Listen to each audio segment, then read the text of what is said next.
Isang street-level individual ang nasakutin ng mga otoridad sa ikinasang drug bypass operation sa Osamis City, Misamis Occidental bilang bahagi ng pinaigting na kampanya kontra illegal na droga.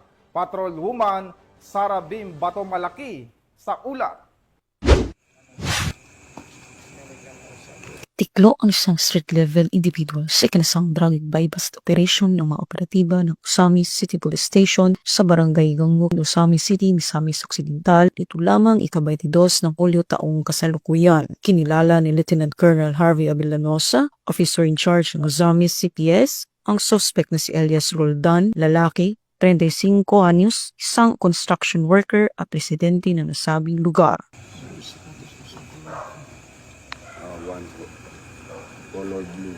Sa ikinasang drug bypass operation ng mga operatiba ng Osamis City Police Station ay nasamsam ang mga pakete ng hininalang shabu, isang 500 peso bill na ginamit bilang bypass money at iba pang mga non-drug items. Ang suspect ay naharap sa kasong paglabag sa RA 9165 o Comprehensive Dangerous Drugs Act of 2002. Mula dito sa Capistrano, Busa, Cagayan de Oro City, ako ang iyong PNN correspondent, Patrolwoman Sara Bim Bato Malaki, alagad ng batas, tagataguyod ng Balitang Pulis.